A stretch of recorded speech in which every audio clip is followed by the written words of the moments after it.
નમસ્કાર મિત્રો, સ્વાગત છે તમારું અમારી ચેનલ નેવિકા સ્ટોરી પર એક નવા વિડીયોમાં। મિત્રો, શું તમે જાણો છો કે તમારા ઘરમાં રાખેલું આ ગંગાજળ જે પવિત્રતા અને પુણ્યનું પ્રતીક છે, તે પણ માનવામાં આવે છે તે તમારા વિનાશનું કારણ પણ બની શકે છે। આશ્ચર્ય થાય છે કે નહીં? શું તમે ક્યારેય એવું વિચાર્યું છે કે જે ગંગાજળને તમે દેવી દેવતાઓના આશીર્વાદ સમજીને ઘરે લાવો છો, તે જ તમારા જીવનમાં અશાંતિ અને દુર્ભાગ્ય લાવી શકે છે। આ સાંભળીને તમને આશ્ચર્ય થતું હશે કે કદાચ ગુસ્સો પણ આવતો જ હશે, પરંતુ આ એક કડવું સત્ય છે, એક એવું સત્ય જે આપણા પૂર્વજો જાણતા પણ હતા, જે શાસ્ત્રોમાં સ્પષ્ટ રીતે જણાવવામાં પણ આવ્યું હતું, પરંતુ આજના ભાગદોડભર્યા જીવનમાં આપણે તેને ભૂલી ગયા છીએ। આ કોઈ સામાન્ય પાણી નથી, આ મા ગંગાનું સાક્ષાત સ્વરૂપ છે અને દેવીનું અપમાન ક્યારેય સહન નથી થતું।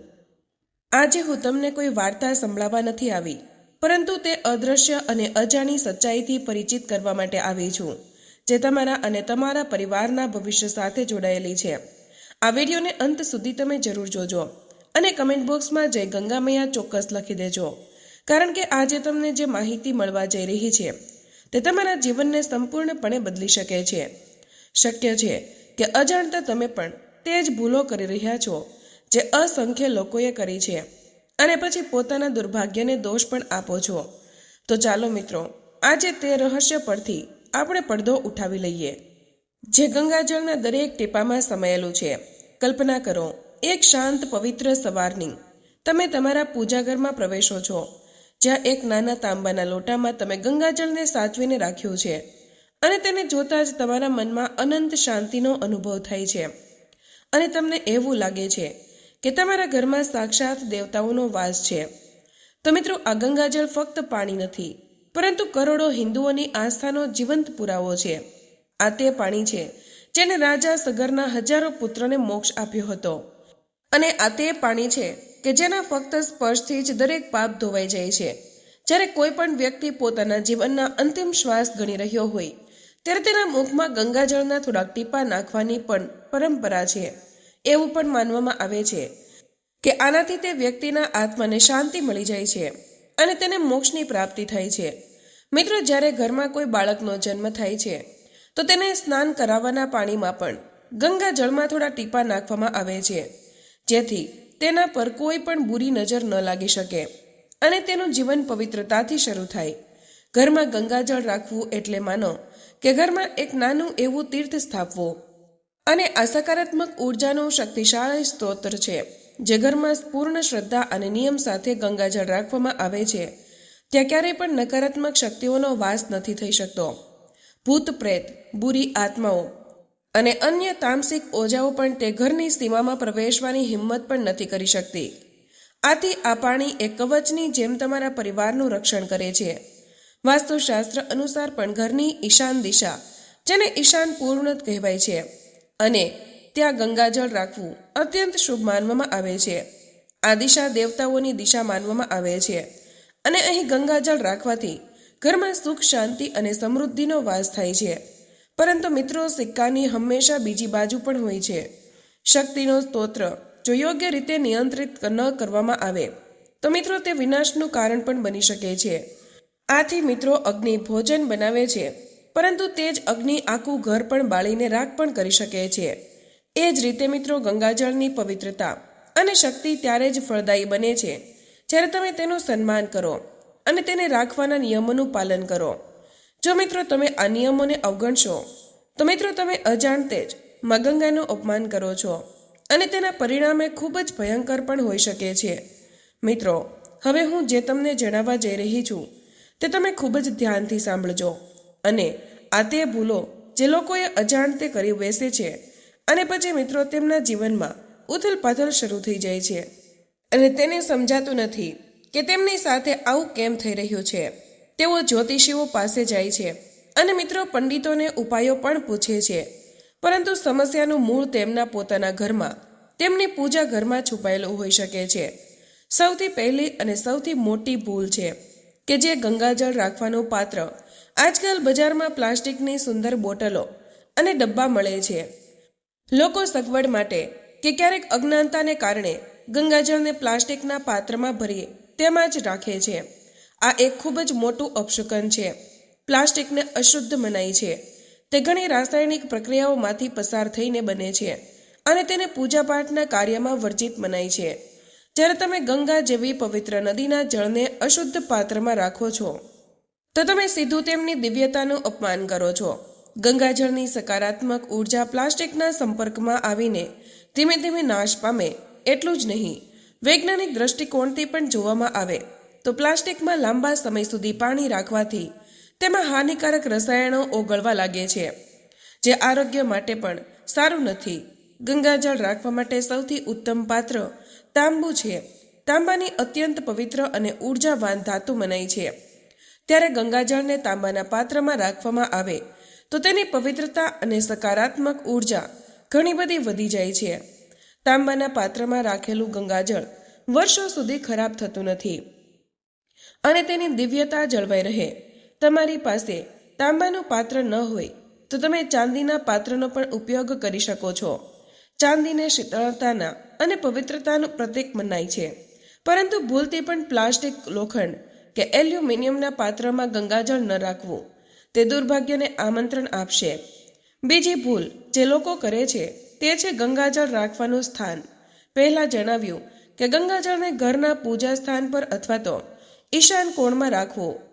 ઘણા લોકો તેને ક્યાંય પણ રાખી દે છે, રસોડામાં, સ્ટોરરૂમમાં કે અંધારી ખૂણામાં. એક પ્રકારનું અપમાન છે. ગંગાજળ કોઈ સામાન્ય વસ્તુ નથી જેને તમે ક્યાંય પણ ફેંકી દો. તેને ઘરના સૌથી પવિત્ર સ્થાન પર પૂર્ણ સન્માન સાથે સ્થાપિત કરો. નિયમિત સફાઈ કરવી અને ગંગાજળના પાત્રને ક્યારેય ગંદા હાથે સ્પર્શ ન કરવો. સ્વચ્છ વસ્ત્ર પહેરી જ ગંગાજળને સ્પર્શ કરવું. હવે તમે ખૂબ જ આદરણીય મહેમાનોને તમારા ઘરે બોલાવો અને તમે તમારા ઘરના કોઈ ગંદા ખૂણામાં બેસાડો છો કે પછી સૌથી સારા રૂમમાં સૌથી આરામદાયક આસન પર બેસાડશો, તો પછી આ ગંગાજળ સાથે આવો અનાદર કેમ? તેમને અપવિત્ર અને અશુદ્ધ સ્થાન પર કેમ રાખો છો? તમે તેમની કૃપાથી વંચિત થઈ જાઓ. તે ઘરમાં ધીમે ધીમે દરિદ્રતા અને કલેશનો વાસ થવા લાગે. પતિ પત્ની વચ્ચે ઝઘડા, બાળકોનું ભણવામાં મન ન લાગે, વ્યવસાયમાં નુકસાન. આ બધું તે જ અનાદરનું પરિણામ હોઈ શકે. એક અન્ય ખૂબ જ મહત્વની વાત જેનું ધ્યાન રાખવું જરૂરી છે તે છે ગંગાજળની આસપાસનું વાતાવરણ. ગંગાજળને ક્યારેય એવા સ્થાને ન રાખો જ્યાં માંસ મદિરાનું સેવન થતું હોય, જ્યાં તામસી ભોજન બનતું હોય, ખાસ કરીને રસોડામાં જ્યાં ડુંગળી, લસણ જેવી તામસી વસ્તુઓનું સેવન થતું હોય. તેને ખૂબ જ મોટો દોષ લાગી શકે છે. મિત્રો, તામસિક વાતાવરણ તેની ઉર્જાને દૂષિત કરે છે અને જે ઘરમાં ગંગાજળની નજીક આવી અશુદ્ધ પ્રવૃત્તિઓ થાય તે લોકોની બુદ્ધિ ભ્રષ્ટ થવા લાગે, સાચું અને ખોટાનો ભેદ નથી કરી શકતા અને અનૈતિક કાર્ય તરફ પ્રવૃત્ત થઈ જાય છે. ઘરની શાંતિ ભંગ થાય અને એકબીજાના શત્રુ બની જાય. કલ્પના કરો કે એવા ઘરની જ્યાં એક તરફ પૂજા ઘરમાં ગંગાજળ રાખેલું હોય અને બીજી તરફ તે જ ઘરના સભ્ય મંદિરાપાન અને માંસાહાર કરી રહ્યા હોય. મિત્રો, આ પાત્રમાં અમૃત અને વિષ ભેળવી દો. તેનું પરિણામ ફક્ત વિનાશ જ હોઈ શકે. તમારા ઘરમાં આવી વસ્તુઓનું સેવન થાય છે તો ગંગાજળને એવા સ્થાને રાખો જે આ બધાથી સંપૂર્ણ દૂર રહે, જ્યાં વાતાવરણ શુદ્ધ અને સાત્વિક હોય. એક ભૂલ જે લોકો ભાવનાઓમાં વહીને કરી બેસે છે તે ગંગાજળને અશુદ્ધ કે જૂઠા હાથે સ્પર્શ કરવો. ક્યારેક પૂજા કરતી વખતે અન્ય કોઈ કાર્ય માટે આપણને ગંગાજળની જરૂર પડે છે અને આપણે હાથ ધોયા વગર જ તેને ઉપાડી લઈએ. નાની લાગતી ભૂલ પણ ખૂબ જ ભારે પડી શકે છે. આપણા હાથ આખા દિવસ દરમિયાન ન જાણે કેટલીય વસ્તુઓને સ્પર્શ કરે જેના પર ગંદકી અને જંતુ હોય છે. તે અશુદ્ધ હાથે જ્યારે આપણે ગંગાજળના પાત્રને સ્પર્શ કરીએ તો આપણે તેની પવિત્રતાને ખંડિત કરીએ છીએ. હંમેશા યાદ રાખો, ગંગાજળનો ઉપયોગ કરતા પહેલા અને પછી તમારા હાથ સારી રીતે ધોવો. આ ઉપરાંત ગંગાજળને ક્યારેય અંધારામાં ન રાખવું જોઈએ.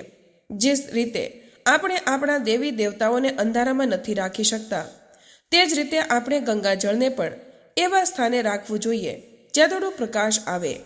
જો તમારા પૂજા ઘરમાં પ્રાકૃતિક પ્રકાશ ન આવતો હોય તો ત્યાં એક નાનો દીવો કેબલ ચોક્કસ લગાવી રાખો.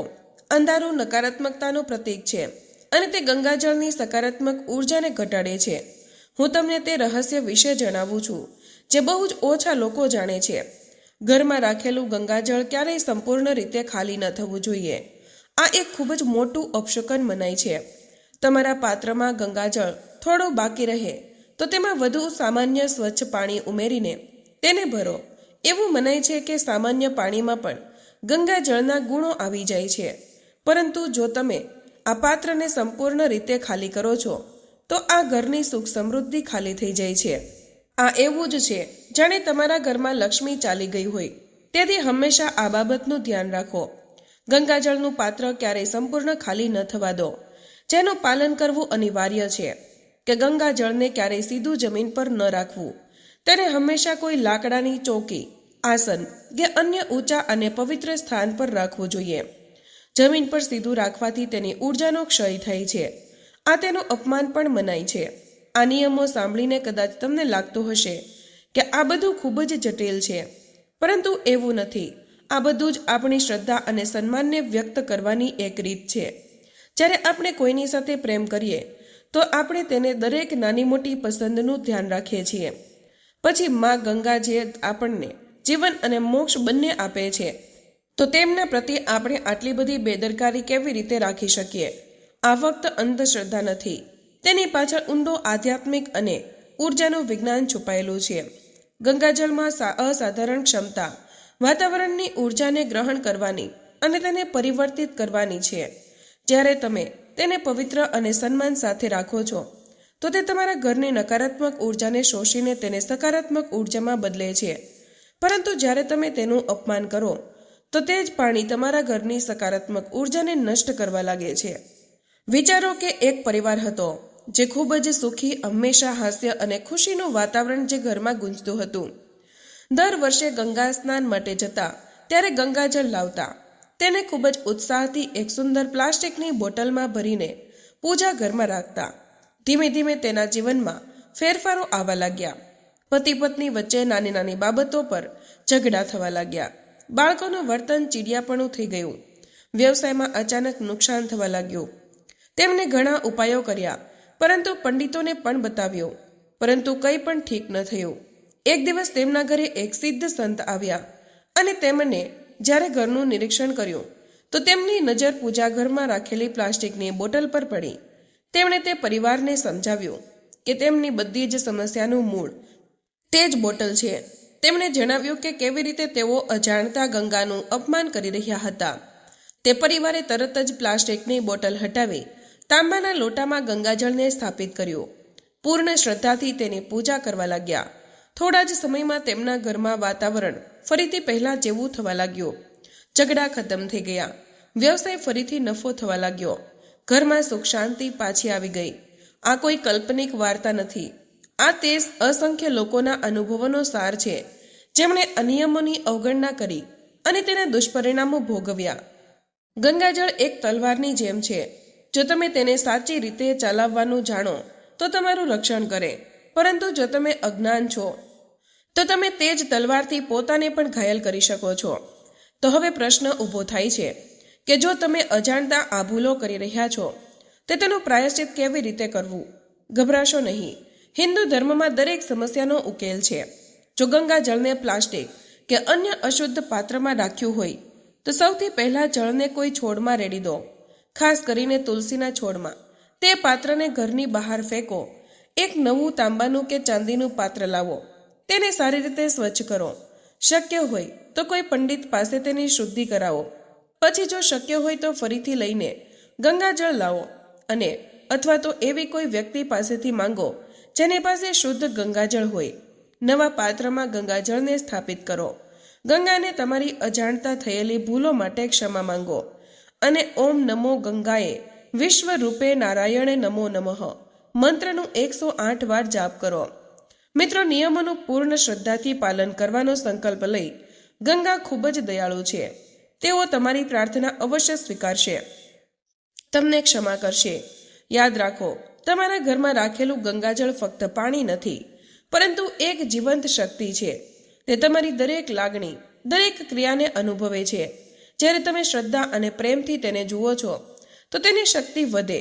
જ્યારે તમે ક્રોધ, નફરત કે કોઈ નકારાત્મક લાગણી સાથે તેની પાસે જાઓ છો તો તમે તેની પવિત્રતાને દૂષિત કરી શકો છો. તેથી જ્યારે પણ પૂજા ઘરમાં જાઓ, તમારા મનને શાંત રાખો અને બધી ચિંતાઓને બહાર છોડી ગંગાજળનો ઉપયોગ પણ ખૂબ જ વિચારીને કરવો. તેને વ્યર્થ આમથી આમ હટાવવું જોઈએ નહીં.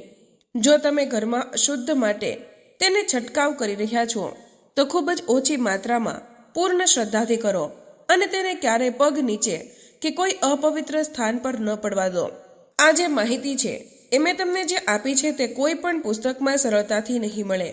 તો મિત્રો, આ સદીઓના અનુભવો છે અને આપણા પૂર્વજોના જ્ઞાનનો નિચોડ છે. આને તમારા સુધી સીમિત ન રાખો. શક્ય છે કે તમારા કોઈ પ્રિયજન, મિત્ર કે સંબંધીના ઘરમાં પણ અજાણતા આ જ ભૂલો થઈ રહી હોય. આ વિડીયો તેમની સાથે શેર કરો જેથી તેઓ પણ આ જ્ઞાનનો લાભ લઈ શકે અને કઈ અનહોનીથી બચી શકે. ગંગાજળનું સન્માન કરવું એ આપણી સંસ્કૃતિ અને આપણા મોહનું સન્માન કરવું છે. આ આપણને યાદ અપાવે છે કે પ્રકૃતિની દરેક વસ્તુમાં દેવસ્યનો વાસ છે અને આપણે તેનો આદર કરવો જોઈએ. આપણે આ ભાવના સાથે જીવન જીવીએ છીએ તો આપણું જીવન પોતે જ એક ઉત્સવ બની જાય છે. તો આજે જ તમારા ઘરના પૂજા સ્થાને જાઓ કે તમે ગંગાજળને કેવી રીતે રાખ્યું છે. શું તે સાચા પાત્રમાં છે? શું સાચા સ્થાને છે? કે શું તમે અજાણતા કોઈ ભૂલો તો નથી કરી રહ્યા ને?